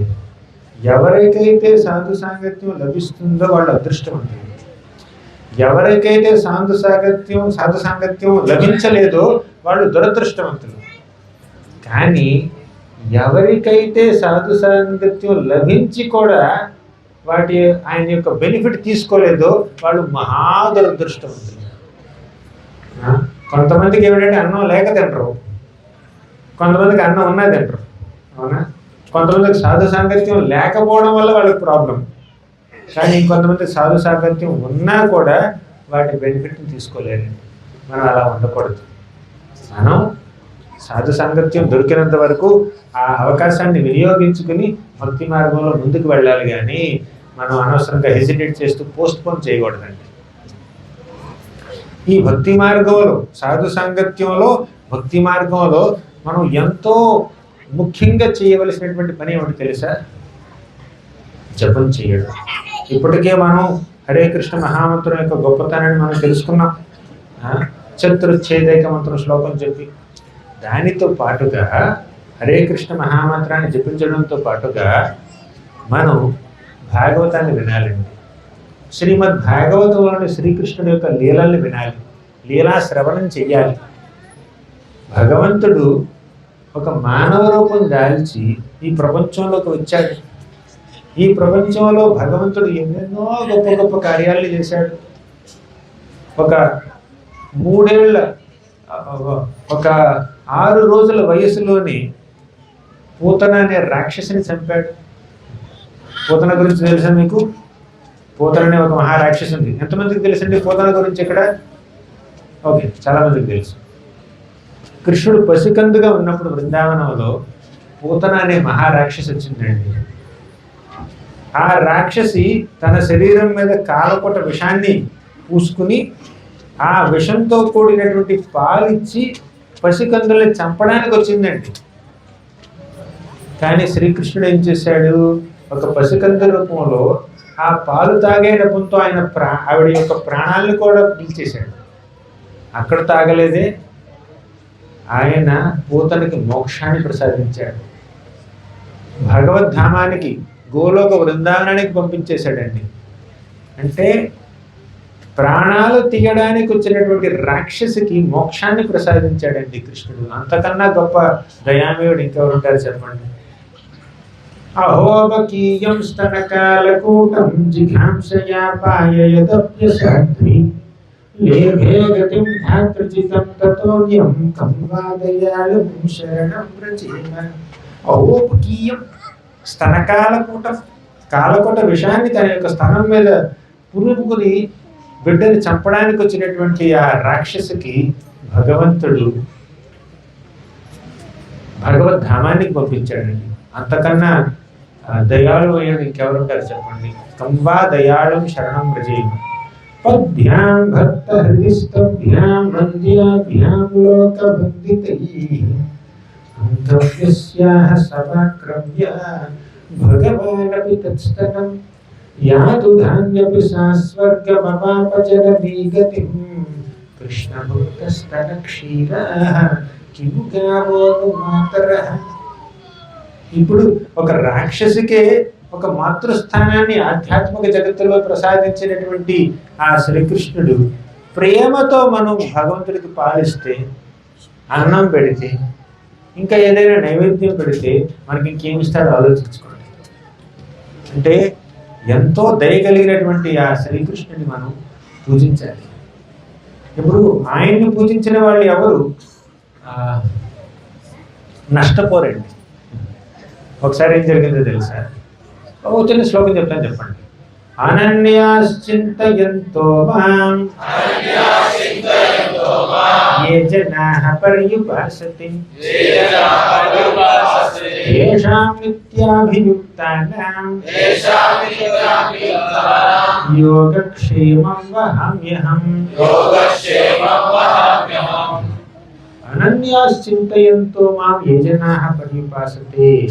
ఎవరైతే ఎల్లప్పుడూ భగవంతుడి గురించే చింతిస్తూ ఉంటారో, ఆయన చింతనలో నిమగ్నమైపోయి ఉంటారు, అటువంటి వ్యక్తుల యొక్క యోగక్షేమాలను చూసుకునే బాధ్యత అయింది. మనం చింతనలో నుంచి బయటపడాలి అంటే చింతన చెయ్యాలండి. చింత అంటే కష్టం, చింతన అంటే భగవంతుడి మీద ధ్యానం. మనం చింతనలో నుంచి బయటపడాలి అంటే చింతన చెయ్యాలి. అవునా? ఇప్పుడు ఈ ప్రపంచంలో చింతలు చాలా ఉన్నాయండి. ఇక్కడ చింత లేని వాళ్ళు ఎవరైనా ఉన్నారా? చెప్పండి, చేయొద్దండి. ఏ చింత లేని వాళ్ళు ఎవరైనా ఉన్నారు ఇక్కడ?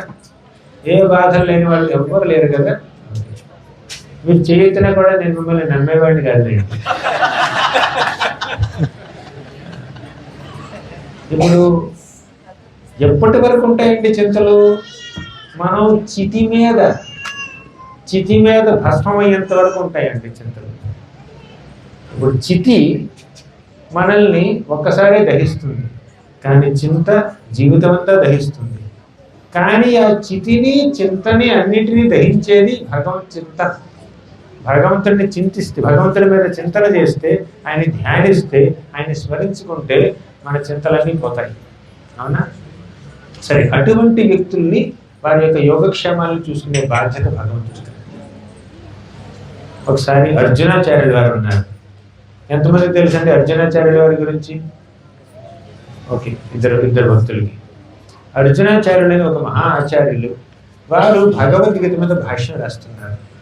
ఈ యోగక్షేమం వహామ్యహం అన్నటువంటి ఒక లైన్ వచ్చింది అక్కడ.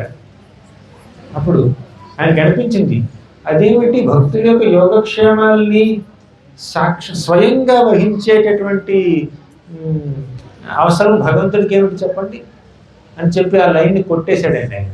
ఆ లైన్ని కొట్టేశాడు. అంటే భగవంతుడు భక్తుల యొక్క యోగక్షేమాలను విచారించాల్సిన అవసరం లేదు. ఎవరితో చెప్తే వాళ్ళు చూసుకుంటారు, లేదంటే భక్తులే వారి సంగతి వాళ్ళు చూసుకుంటారు. భగవంతుడు ఎందుకు స్వయంగా వారి యొక్క భారం మొయ్యాలి, వారి బాధ్యతను ఆయన ఎందుకు స్వయంగా వహించాలి అన్నటువంటి ఉద్దేశంతో ఆయన లైన్ కొట్టేశాడు. ఆ రోజు భిక్షాడానికి వెళ్ళాడు. కానీ భిక్షాడానికి లేటుగా వెళ్ళాడు, ఎందుకంటే ఈ లైన్ గురించి ఆలోచిస్తున్నాడు కాబట్టి. ఆయనకి ఎటువంటి భిక్ష దొరకలేదు. ఒక గ్రామం నుంచి ఇంకో గ్రామం, అంటే ఒక ఇంటి నుంచి ఇంకో ఇంటికి అలా వెళ్తూ ఉన్నాడు. ఇంతలో ఏం జరిగిందంటే ఆయన ఇంటికి 2 పిల్లలు వచ్చారండి.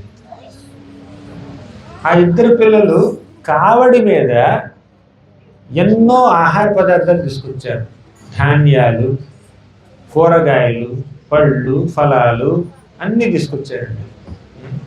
తీసుకొస్తే అర్జునాచార్యుల వారి భార్య అలా ఓపెన్ చేసింది అనమాట. హరే కృష్ణ. అర్జునాచార్యుల వారి యొక్క భార్య ఇల్లు ఓపెన్ చేసింది, తలుపు తీసింది. అక్కడ బయటేమో 2 పిల్లలు ఉన్నారు. పిల్లలు కావడి మీద పెద్ద పెద్ద తినుబండారాలన్నీ మోసుకొచ్చారనమాట. అప్పుడు అర్జునాచార్యుల వారి భార్య అడిగిందంటే, అదేమిటి, ఎవరు పిల్లలు మీరు ఇక్కడికి వచ్చారేంటి, ఆహార పదార్థాలు తీసుకొచ్చారు ఏమిటంటే, ఆ పిల్లలు ఏమన్నారు తెలుసా? అమ్మా, మేము అర్జునాచార్యుల వారి శిష్యులు, ఆయనే ఈ తినుబండారాలని మాతో పంపించాడు. వెంటనే ఈ తినుబండారాలు మీరు తీసుకోండి, ధాన్యాలని, కూరగాయలన్నీ మీరు తీసేసుకోండి. మీరు మేము వెంటనే కావడి తీసుకుని వెళ్ళిపోవాలి, లేదంటే ఆయన మమ్మల్ని శిక్షిస్తాడు, చాలా కోపడతాడు. మీ భర్తకి చాలా కోపం ఎక్కువ, తిడతాడు, కొడతాడు కూడా అంటే. అప్పుడు అర్జునాచార్యుల భార్య ఏమందంటే, ఎంత మాట అన్నావు, చిన్నపిల్లలు మీరు, చిన్నపిల్లల్ని కొడతాడా? నా భర్త అటువంటి వాడు కాదు, చిన్నపిల్లల్ని ఇప్పుడు దండించడంటే. అదేమిటమ్మా అలా అంటావు నువ్వు అని చెప్పి, ఆ 2 పిల్లల్లో ఒక పిల్లాడు ఉన్నాడు, కొంచెం నల్లగా ఉంటాడు. ఆ పిల్లాడు వెనక తిరిగి వీపు చూపించాడు. వీపు మీద వాతలు తేలాయండి, వాతలు తేలినట్టు కొట్టారు ఎవరో. అది చూసి అర్జునాచార్యుల వారి భార్యకి ఎంతో బాధ కలిగింది. అదేమిటి, ఇంత చిన్నపిల్లవాడే ఈ పసిబాలను పట్టుకుని ఇలా వాతలు తేలేలాగా కొట్టే మనసు వచ్చిందా నా భర్తకి? ఇంత నిర్దయుడయ్యాడా నా భర్త? ఇంత కఠినంగా ఉన్నాడా అని చెప్పి కాస్త గంధం తీసుకొచ్చి రాసింది ఆ బిడ్డల యొక్క వీపు మీద. ఏం లేదు నాయన తగ్గిపోతలే అని చెప్పి వెళ్ళిపోయి వాళ్ళని పంపించింది. వంట చేసింది, కూర్చుని తింటుంది, భోజనం చేస్తుంది. ఇంతలో అర్చనాచార్యులు వారు వచ్చారు. చేతులు ఖాళీ, ఏమి తీసుకురాలేదు. సాధారణంగా ఈవిడ భర్తకి భోజనం పెట్టిన తర్వాత దాన్ని తింటుంది, కానీ భర్తకి భోజనం పెట్టకుండానే దాన్ని తినేస్తుంది. సరే ఆకలైందేమో అనుకున్నాడు, కానీ చాలా నిర్లక్ష్యంగా ఉందన్నమాట భార్య. అప్పుడు అర్జునాచార్యుల వారు అడిగాడు, ఏమైంది నీకు అంత నిర్లక్ష్యంగా ఉన్నామేమిటి? ఇందుకే ఈ తిరుబండారాలను ఎవరు తీసుకొచ్చారు? నాకు భిక్షాటంలో ఏం దొరకలేదు, నాకు ఈ తిరుబండారాలను ఎవరు తీసుకొచ్చారని అడిగాడు. అడిగితే మీ శిష్యులే తీసుకొచ్చారండి. నా శిష్యులా? మీ శిష్యులతో పంపించావుగా నువ్వు ఈ తిరుబండారాలన్నీ? వాళ్ళు తీసుకురాకపోతే కొడతావంటగా నువ్వు, వాతలు తెలియటట్టు కొడతావంటగా నువ్వు. నేను చూశాను ఆ పిల్లోడి వీటి మీద వాతలు చూశానంటే, అదేమిటి నేను ఎప్పుడు అలా చేయలేదే, నేను ఏ శిష్యులతో ఏ తిరుబండారాలు పంపించలేదు అంటే, లేదు ఆ పిల్లవాడు చూపించాడు, మొత్తం చెప్పాడు నాకు అంటే. అప్పుడు అర్జునాచార్యుల వారు అడిగారు ఆ భార్యని, ఎలా ఉంటారు పిల్లలు ఒకసారి చెప్తావంటే వర్ణించింది ఆవిడ. ఇద్దరు ఎంతో ముద్దుగా చక్కటి ముఖాలతో ఉన్నారు. ఒక పిల్లవాడు నల్లగా ఉన్నాడు, ఒక పిల్లవాడు తెల్లగా ఉన్నాడు, ఒక యుక్త వయసులో ఉన్నారు వాళ్ళు. అప్పుడు అనిపించింది, వచ్చింది సాక్షాత్తు శ్రీకృష్ణ బలరాములే అని అర్జునాచార్యులు తెలుసుకున్నారు. వెంటనే తాను ఎక్కడైతే భాష్యం రాస్తున్నారో ఆ గదికి వెళ్తే అక్కడ యోగక్షేమం మహామ్యహం అన్న లైన్ ఉంది చూడండి. ఇంతకుముందు కొట్టేశాడు కదా అర్జునాచార్యులు గారు, ఆ లైన్ మళ్ళీ అక్కడ ప్రత్యక్షమైంది. తను కొట్టేసినటువంటి లైన్ మళ్ళీ అక్కడ ప్రత్యక్షమైంది. ఎందుకు ప్రత్యక్షమైంది? భక్తుల యొక్క యోగక్షేమాల్ని తానే స్వయంగా చూసుకుంటాడు, వారి యొక్క బాధ్యతని తానే స్వయంగా భరిస్తాడు అన్న విషయాన్ని నిరూపించుకోవడం కోసం సాక్షాత్తు కృష్ణ బలరాములే ఈ తినుబండారాలన్నింటినీ అర్జునాచార్యుల వారి ఇంటికి తీసుకొచ్చారు. అంటే మీరు భగవంతుడి మీద మీ యొక్క బాధ్యతని పెడితే, ఆయన యొక్క మహామంత్రాన్ని మీరు జపిస్తే, ఆయన్ని మీరు పూజిస్తే, మీ యోగక్షేమాలు చూసుకునే బాధ్యత ఆయనే వహిస్తాడు. ఇదండి ఆయనకి మన పట్ల ఉన్నటువంటి దయ. ఇంకో చిన్న కథ చెప్తాను వినండి. ఒకసారి వృందావనంలో పళ్ళు అమ్ముకునే ఒక వ్యక్తి ఉందండి, ఒక ఒక ఒక ముసలావిడ. ఆవిడ పళ్ళు అమ్ముకుంటూ ఉంటుంది. అప్పుడు వెంటనే కృష్ణుడు చాలా చిన్న పిల్లవాడు, 2 ఏళ్ళ పిల్లాడు అనమాట. తన చిన్న చిన్న చేతుల్లో కాస్త ధాన్యాన్ని తీసుకుని పరిగెత్తుకుంటూ వెళ్ళాడండి ఆ పళ్ళు అమ్ముకునే ఆవిడ దగ్గరికి.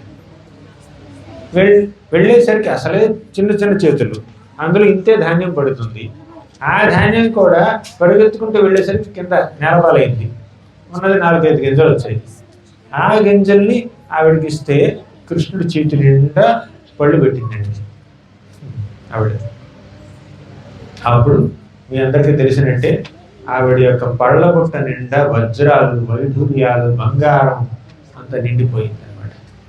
అంటే భక్తితో మీరు భగవంతుడికి ఏమాత్రం ఒక చిన్న విషయం, చిన్న వస్తువునైనా సమర్పిస్తే, భక్తితో ఆయన యొక్క నామాలు జపిస్తే, మీ యొక్క యోగక్షేమాలు విచారించి మిమ్మల్ని అన్ని విధాలుగా సంరక్షించే బాధ్యత ఆయనే వహిస్తాడండి. అది భగవంతుడికి ఉన్నటువంటి దయ. కాబట్టి మనం భక్తుల సాంగత్యంలో భగవంతుడి యొక్క నామాన్ని జపించాలి, ఆయన్ని పూజించాలి, ఆయన మీద మనం ఆధారపడాలి. మన మీద మనం ఆధారపడితే మనం రక్షించుకోలేము. మనం ఆయన మీద ఆధారపడితే అప్పుడు ఆయన మన యొక్క రక్షణ బాధ్యత ఆయన స్వీకరిస్తాడు. ఇదండి, నేను ఇక్కడితో ముగిస్తాను. గ్రంథరాజ్ శ్రీమద్ భాగవతంకి జయ. శ్రీల ప్రభుపాద జయ. ఎవరికైనా ప్రశ్నలు ఉంటే అడగచ్చు.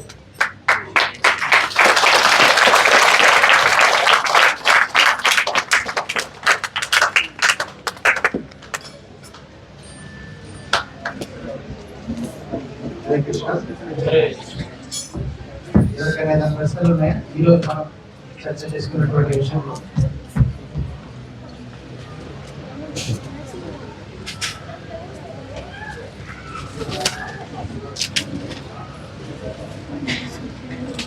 ఈ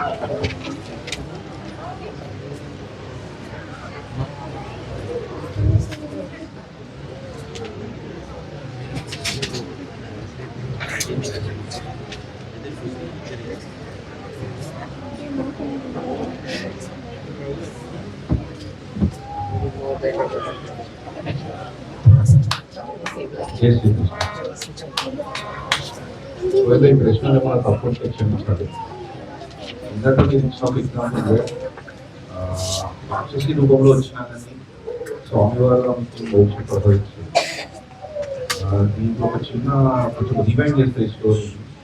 ఆమె పూర్వజన్మలో స్వామివారి చేత పొందిన ఆశీర్వాదం వల్ల ఆమెకి మోక్షం లభించిందని నేను అనుకుంటున్నాను. సో ఆమె పూర్వజన్మలో చేసిన యాక్టివిటీ వల్ల ఆమెకి కలిగిందా, లేకపోతే ప్రజెంట్ జన్మలో కూడా ఆమె అంత నెగటివిటీతో వచ్చినా కానీ ఆమెకి మోక్షం వచ్చింది? పూర్వజన్మలో ఈ పూతన బలి మహారాజు యొక్క పుత్రిక. వామన అవతారంలో వామనుడు బలి మహారాజు దగ్గరికి వచ్చాడు. 3 అడుగులు నేల కోరాడు, కానీ 2 అడుగుల్లోనే మొత్తం విశ్వ మొత్తాన్ని ఆక్రమించేశాడు. అవునా? ఇక 3వ అడుగుగా బలి మహారాజు యొక్క తల మీద తన కాలు పెట్టాడు. ఈ వృత్తాంతం మనకు తెలిసింది. ఇక్కడ విషయం ఏమిటంటే, వామనుణ్ణి చిన్న పిల్లవాడిగా ఉన్నాడు కాబట్టి చూసింది బలి మహారాజు యొక్క సోదరి మన రత్నావళి. చూసి నాకు కూడా ఇలాంటి పిల్లవాడు ఉంటే, ఇటువంటి పుత్రుడు ఉంటే చక్కగా పాలిచ్చి నేను పోషిస్తానే అని అనుకుంది, కోరిక కలిగింది. కానీ ఎప్పుడైతే ఈ వామనుడు త్రివిక్రముడుగా మారి బలి యొక్క సంపద మొత్తాన్ని హరించాడో అప్పుడు ఆవిడకి ఏమనిపించిందంటే, ఇటువంటి బాలుడే గనక నా బిడ్డ అయితే విషమించి చంపుతానండి అని అనుకుంది మనసులో.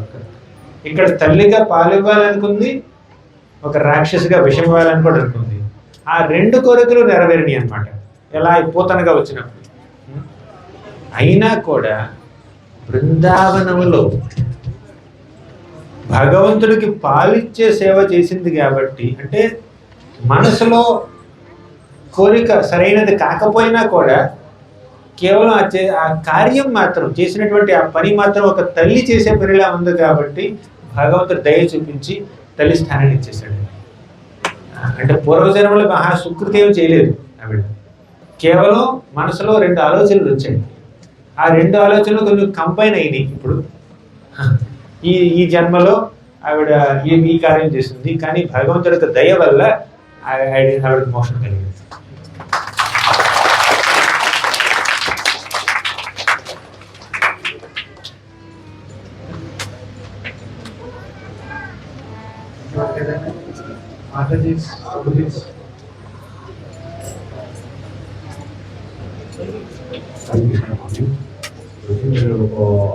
హరే కృష్ణ మహామంత్రం మహాత్మ అసోసియేషన్ గురించి చాలా బాగా చెప్పారు. కొందరు డివోటీస్ కాకపోయినా వేరే వాళ్ళు కూడా ఈ మహామంత్రం మహాత్మ గురించి తెలిసిన వాళ్ళు ఉంటారు. అయినా కానీ వాళ్ళు మాంసాహారం చేస్తుంటారు. సో వాళ్ళ గురించి ఏదైనా మెసేజ్ ఇస్తారు? మాంసాహారం తినే వాళ్ళ గురించి వాళ్ళు అంటే వాళ్ళ మహామంత్రం గురించి తెలిసినా కానీ వాళ్ళు మాంసాహారము ఆపలేకపోతుంటారు. మంత్రం జపించండి, ఆ అలవాటు పోతుంది. ఎందుకంటే వ్యసన భుజగ సందష్ట సంత్రాణం, ఏ వ్యసనం అయినా కూడా ఆ మహామంత్రం యొక్క మహత్వం వల్ల పోతుంది. అంటే ఆ అలవాటు చాలామందికి ఎన్నెన్నో సంవత్సరాల నుంచి ఉండొచ్చు, వెంటనే అలవాటు పోవడం కష్టమై ఉండొచ్చు. కానీ మహామంత్రాన్ని జపిస్తూ ఉంటే కాలక్రమేణా ఆ రుచి కూడా పోతుంది. దీని మీద రుచి పెరిగితే దాని మీద రుచి తగ్గుతుంది అన్నమాట. ఏమిటంటే హరే కృష్ణ మహామంత్రం మీద మీకున్నటువంటి శ్రద్ధ, భక్తి, రుచి, ఆసక్తి పెరిగితే అప్పుడు ఇతర ఐహిక విషయాల మీద ఉన్నటువంటి రుచి కాస్త తగ్గుతుంది. కంగారు ఇంకొంచెం టైం ఇవ్వండి.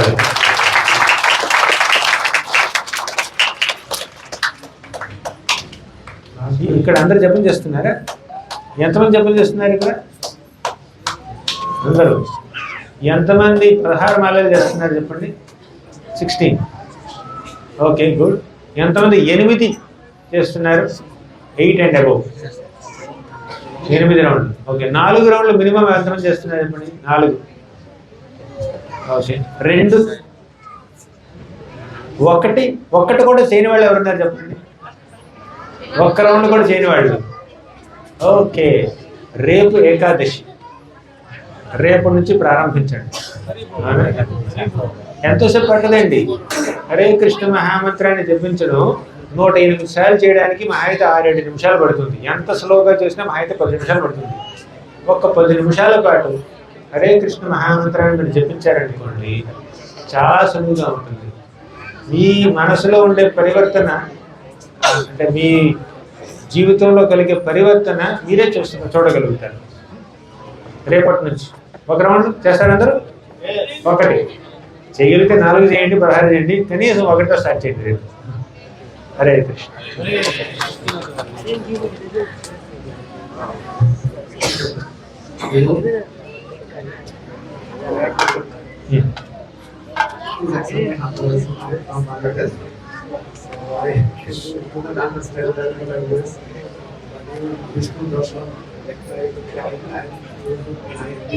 Watching your YouTube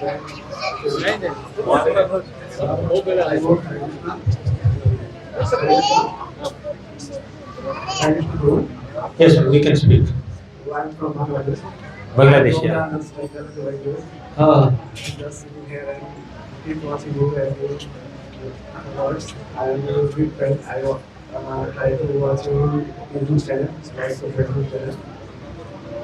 So you were this production, this like I was Hare thanks to Mr. Darshan. My question is how to hold this is technical understanding devotion because my chanting and really not contribute even my cannot contribute the I am disciple of Hisanya Chaitanya Maharaj.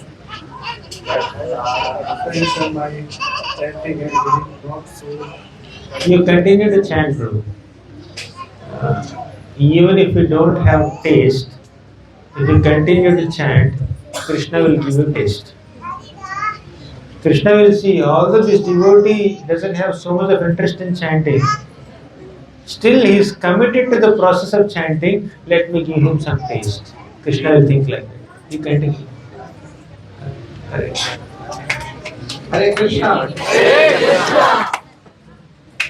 మనకి ఎంత అద్భుతంగా సాధు సాంగత్యం అదేవిధంగా భక్తి నుంచి వచ్చేటువంటి గుణాలు దానికి ఉదాహరణగా మృగాలి తర్వాత నారదుని యొక్క చరిత్ర గురించి భూతన గురించి ఎన్నో ఉదాహరణలు మనకి భాగవతం నుంచి ఎంతో అమృతమయంగా అది కూడా 8 విధాలుగా మహామంత్రం యొక్క ఫలితం ఎన్ని చెప్పాం మనం 8 కూడాను అన్ని ఇంత తక్కువ సమయంలో ఎంత అద్భుతమైన మనకి చక్కగా అర్థమయ్యేటట్టుగా మనకి ప్రభు చెప్పారు.